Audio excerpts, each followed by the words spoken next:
हिंदू धर्म वैदिक education foundation की ओर से आप सभी को नमस्कार, प्रणाम, अभिवादन। इस वीडियो में हम चर्चा करेंगे कि महाशिवरात्रि महापर्व क्यों मनाया जाता है। इस वर्ष महाशिवरात्रि महापर्व का संयोग फाल्गुन मास कृष्ण पक्ष की 13वीं तिथि अर्थात मार्च 11 को पड़ रहा है। वैसे तो महाशिवरात्रि कृष्ण पक्ष की चतुर्दशी तिथि को मनाई जाती है, परंतु इस वर्ष धनिष्ठा नक्षत्र का संयोग त्रयोदशी तिथि को होने के कारण इस महापर्व का प्रारंभ त्रयोदशी में होगा तथा व्रत का पारण चतुर्दशी अर्थात मार्च 12 को होगा। अत्यंत दुख का विषय है कि महाशिवरात्रि का समय निकट आते ही व्हाट्सएप, फेसबुक इत्यादि सोशल मीडिया प्लेटफॉर्म्स पर भगवान महादेव के विचित्र अपमानजनक फोटो, शास्त्र रहित मिथ्या जानकारी इत्यादि की बाढ़ सी आ जाती है। हम उन सभी की चर्चा यहाँ नहीं करना चाहते, क्योंकि उनकी चर्चा मात्र से भी मिथ्या जानकारी तथा अनर्गल प्रयासों को बढ़त ही मिलती है। परंतु आप सभी से हमारा निवेदन है कि यदि आप तक भी इस प्रकार के चित्र, पोस्ट इत्यादि पहुंचे तो उन्हें डिलीट कर दें तथा भेजने वाले को भविष्य में ऐसा न करने की सलाह दें। कभी भी इस प्रकार के पोस्ट, चित्र आदि को बिना सोचे समझे आगे फॉरवर्ड करके अपने धर्म तथा देवी देवताओं का अपमान ना करें। वैसे ही सनातन धर्म के मित्र कम हैं और शत्रु अधिक। अब प्रश्न ये है कि महाशिवरात्रि का महापर्व क्यों मनाया जाता है। जिस प्रकार शिव जी के विषय में अनेक मत हैं, उसी प्रकार शिवरात्रि क्यों मनाई जाती है, इस विषय में भी जनसाधारण एक मत नहीं है। तो कोई कहेगा इस दिन भगवान शिव का विवाह माता पार्वती के साथ हुआ था, इसलिए शिवरात्रि को मनाते हैं। परंतु वह शिवरात्रि तो मार्गशीर्ष मास के कृष्ण पक्ष की चतुर्दशी तिथि है, जिस दिन भगवान महादेव और माता पार्वती का विवाह हुआ था। कोई अन्य कहेगा इस दिन समुद्र मंथन के समय भगवान शंकर ने विषपान कर समस्त विश्व पर अनुग्रह किया था, इसलिए शिवरात्रि मनाते हैं। परंतु वह शिवरात्रि तो श्रावण मास के कृष्ण पक्ष की चतुर्दशी तिथि है, जिस दिन शिवलिंग पर जल चढ़ाने की प्रथा है और यह मान्यता है कि उसी दिन भगवान शंकर ने विषपान कर समस्त विश्व पर अनुग्रह किया था। कोई अन्य अपनी नई थ्योरी देगा और कहेगा कि अरे यह तो केवल हमारे शरीर में विद्यमान शिव तत्व तथा शक्ति तत्व का पूजन है। परंतु सत्य क्या है? फाल्गुन मास की शिवरात्रि को महाशिवरात्रि क्यों कहा जाता है, आइए जानते हैं। इस विषय में शिव महापुराण के अंतर्गत विद्येश्वर संहिता में श्री ब्रह्मा जी, श्री विष्णु जी तथा शिव जी के मध्य घटित एक कथा है, जिसमें भगवान शिव ने स्वयं महाशिवरात्रि क्यों मनाते हैं इस रहस्य का वर्णन किया है। कथा कुछ इस प्रकार है। भगवान विष्णु के नाभि कमल से उत्पन्न होने के पश्चात ब्रह्मा जी को मोह हो गया कि वह विष्णु जी से अधिक श्रेष्ठ, और इस विषय में कुतर्क करते हुए ब्रह्मा जी ने भगवान विष्णु का अपमान कर दिया।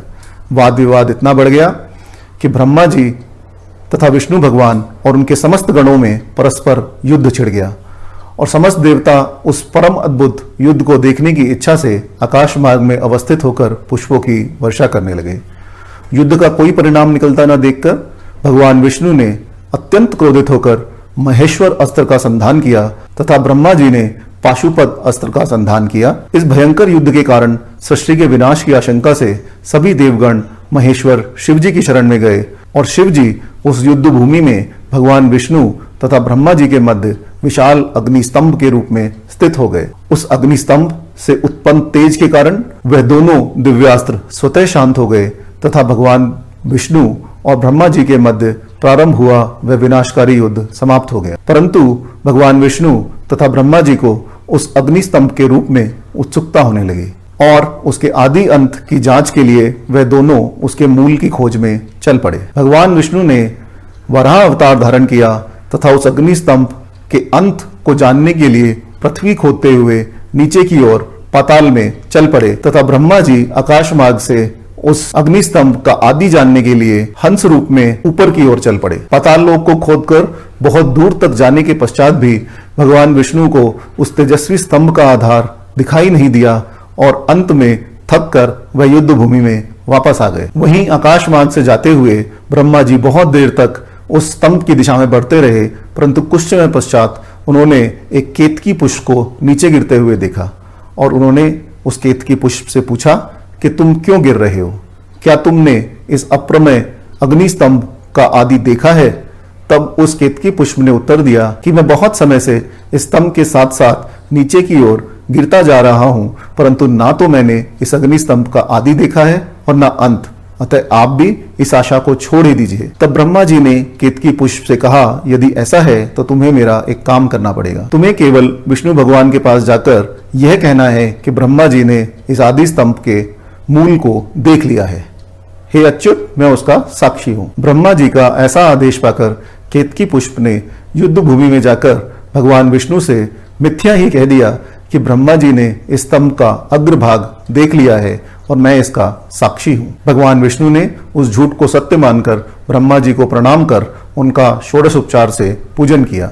परंतु उसी समय कपटी ब्रह्मा को दंड देने के लिए उस स्तंभ लिंग से महेश्वर शिव जी परमात्मा रूप में प्रकट हो गए तथा भ्रकुटी के मध्य से भैरव को उत्पन्न कर उसे ब्रह्मा जी का वध करने का आदेश दिया। परंतु ब्रह्मा जी के अनुनय विनय करने पर परमात्मा शिव ने ब्रह्मा जी के वध का विचार तो छोड़ दिया, परंतु उन्होंने शाप देते हुए कहा कि शिष्टा प्राप्त करने के चक्कर में तुम शठत्व को प्राप्त हो गए हो, अतः इस संसार में तुम्हारा सत्कार नहीं होगा, तुम्हारे मंदिर नहीं बनेंगे, तुम्हारे पूजनोत्सव इत्यादि भी नहीं होंगे। तभी से ब्रह्मा जी का पूजन इत्यादि पृथ्वी लोक पर बंद हो गया। ब्रह्मा जी का पूजन क्यों नहीं होता, इस विषय में एक अन्य कथा श्री ब्रह्म वैवर्त पुराण में नारद ब्रह्मा जी संवाद के रूप में भी विद्यमान है। उस विषय में एक लेख आप हमारी वेबसाइट अथवा हमारे फेसबुक पेज पर पढ़ सकते हैं। इसी प्रकार परमात्मा स्वरूप महेश्वर ने केतकी पुष्प को शाप देते हुए कहा कि तुम्हारा उपयोग मेरे पूजन इत्यादि में नहीं होगा, और तभी से भगवान शिव की पूजा में केतकी पुष्प का प्रयोग नहीं होता। केतकी पुष्प के भी अनुनय विनय प्रार्थना करने पर परमात्मा स्वरूप भगवान शिव ने केतकी पुष्प को आशीर्वाद देते हुए कहा कि क्योंकि शिव रूप में मैंने तुम्हें यह शाप दिया है, अतः महादेव शिव जी के पूजन में तुम्हारा उपयोग नहीं होगा, परंतु अन्य देवों जैसे विष्णु भगवान के पूजन में तुम्हारा प्रयोग हो सकता है। परमात्मा स्वरूप शिव जी का दर्शन प्राप्त कर भगवान विष्णु तथा ब्रह्मा जी ने महेश्वर का पूजन किया तथा उस पूजन से प्रसन्न होकर महेश्वर ने कहा कि आज मैं अत्यंत प्रसन्न हूं, इस कारण यह दिन परम पवित्र और महानतम से भी महान होगा। आज की यह तिथि महाशिवरात्रि के नाम से प्रसिद्ध होगी तथा मुझे परम प्रिय होगी।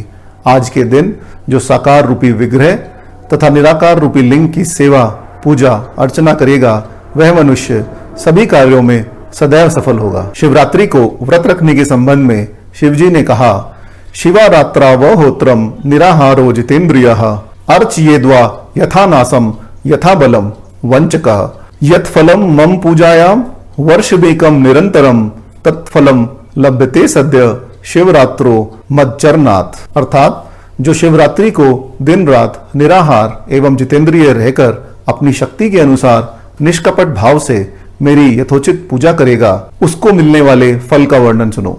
लगातार 1 वर्ष तक निरंतर मेरी पूजा करने पर जो फल प्राप्त होता है, वह समस्त फल केवल शिवरात्रि को मेरा पूजन करने से मनुष्य को तत्काल प्राप्त हो जाता है। एक और विषय हम आप सभी को यहाँ पर स्पष्ट कर देना चाहेंगे कि जिस शब्द का उपयोग भगवान शंकर ने शिवरात्रि का महात्म बताते हुए किया है, वह शब्द है निराहार।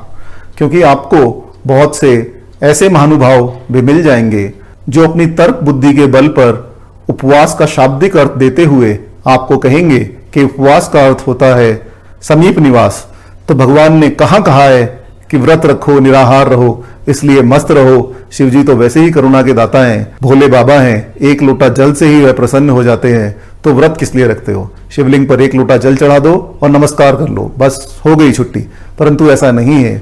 शिव जी ने स्वयं महात्म बताते हुए, जैसा कि हमने आपको 2 श्लोकों में वर्णित किया, स्वयं कहा है निराहार रहो। तो निराहार और जितेंद्रिय जो शिवरात्रि को रहता है, उस मनुष्य को महाफल प्राप्त होता है। अतः ऐसे लोगों की बात में मत आइए। यदि आप जीवन में कल्याण, उन्नति, समृद्धि, भक्ति एवं मुक्ति चाहते हैं तो यत्न पूर्वक शिवरात्रि को निराहार रहें तथा समस्त इंद्रियों से भगवान शिव का ध्यान करते हुए उनका ध्यान, पूजन, मनन इत्यादि यथाशक्ति करें। यही महाशिवरात्रि की असली कथा है जो शिव महापुराण में वर्णित है। यदि आप इसका प्रत्यक्ष प्रमाण चाहें तो आप शिव महापुराण के विदेश्वर संहिता का अध्याय 6, 7, 8 तथा 9 देख सकते हैं। आपसे हाथ जोड़कर एक प्रार्थना यह भी है कि इस कथा का अर्थ कदापि यह न लें कि श्री ब्रह्मा जी, श्री विष्णु जी तथा श्री महेश जी 3 अलग अलग भगवान हैं। ये तीनों एक ही परम पुरुष परमात्मा का स्वरूप हैं, जिसकी चर्चा हम कभी अन्य समय पर करेंगे। ओम नमः शंभवाय च मयो भवाय च नमः शंकराय च मस्कराय च, नमः शिव च शिवतराय च। कल्याण एवं सुख के मूल स्रोत भगवान शिव को नमस्कार है। कल्याण के विस्तार करने वाले तथा सुख के विस्तार करने वाले भगवान शिव को नमस्कार है। मंगल स्वरूप और मंगलमयता की सीमा भगवान शिव को नमस्कार है। हमारे साथ बने रहिए।